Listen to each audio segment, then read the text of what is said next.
I'm not ashamed to own my Lord, nor to defend his cause. Maintain the honors of his word, the glory of his cross.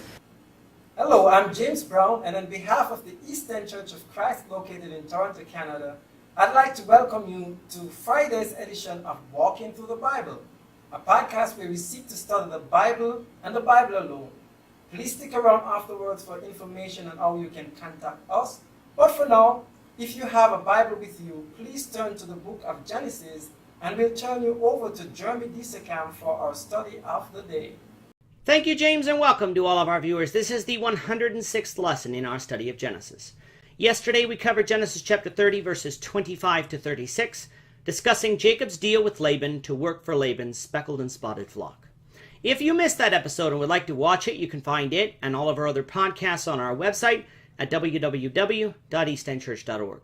You can also find them on our YouTube channel at www.youtube.com/eastendchurchofchrist under the Walking Through the Bible Genesis playlist.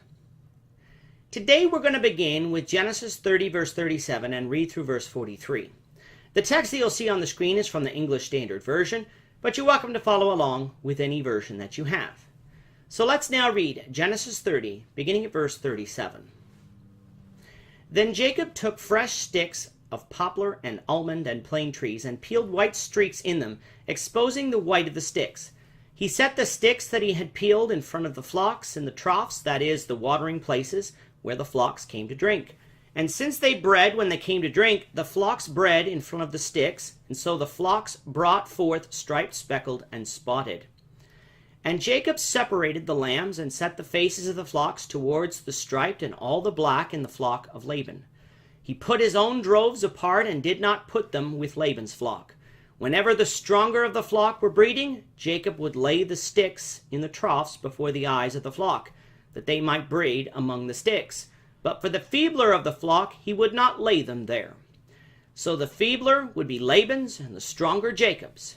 Thus the man increased greatly, and had large flocks, female servants and male servants, and camels and donkeys. In yesterday's episode, we have Laban making an agreement with Jacob that Jacob would continue to work for Laban in exchange for all of the spotted, speckled, and black lambs, and all of the spotted and speckled goats that would be born in the herd under Jacob's care. To ensure that the new lambs and goats could be distinguished from the old lambs and goats, Laban himself separated the flocks, allowing his sons to shepherd the speckled sheep and goats.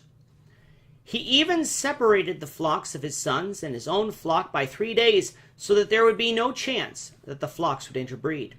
Since flocks usually produce offspring that look like them, Laban probably thought he was getting a good deal. Jacob would be blessed by God and succeed growing Laban's flocks further, while the number of speckled and spotted sheep and goats would be kept to a minimum, ensuring Jacob would not become too wealthy. Laban's reasoning probably was, if Jacob didn't get too wealthy, then he could never afford to leave, meaning he would continue to get basically free labor while becoming exceedingly wealthy in the process.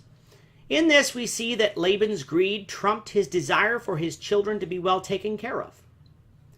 Usually, you would think that a father would want his children to be wealthy too, but this was seemingly not so with Laban. He wanted all the wealth for himself.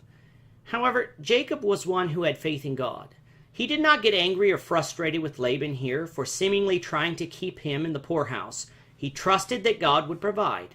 He quietly went about his work knowing that God would protect him, and if it was his will, knowing that God would prosper him. So when Jacob went out to tend to the flock, he took fresh sticks of poplar, almond, and plane tree, chestnut tree, stripped them of their bark, and then placed them in the troughs. It is thought that doing this would promote conception, so that the numbers would increase rapidly.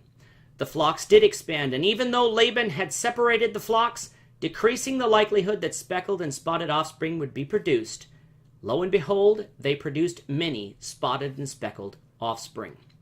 God provided for Jacob even when Laban tried to prevent it. Jacob separated the flocks just as he had said. But Jacob didn't employ this trick with the sticks all of the time. He only did so when the stronger flocks were breeding. What is meant here from this is open to debate, but many believe that this meant that since lambs only breed twice a year, Jacob did this in the spring, a time which was often viewed as when the strongest offspring would be produced. He would therefore not do this in the fall, a time when it was viewed that there would be weaker offspring produced. The stronger flock would be Jacob's, while the weaker flock would be Laban's. Jacob was beating Laban at his own game, although God should certainly be given the credit for blessing Jacob the way he did. Jacob's flock got so large, he had to employ servants to care for them. With that, our time is up for today. Please join us, the Lord willing, tomorrow, when we will continue our study of Genesis, beginning with Genesis 31, verse 1.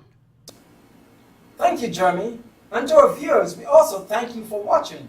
Don't forget to subscribe to our YouTube channel by clicking on the subscribe button below.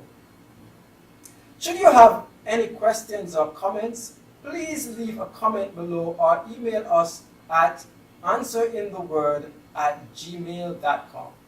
We'll try to respond to you as quickly as we can. We hope you'll join us, the Lord willing, tomorrow when we'll be continuing our study of the book of Genesis. Goodbye for now and have a great day. I'm not ashamed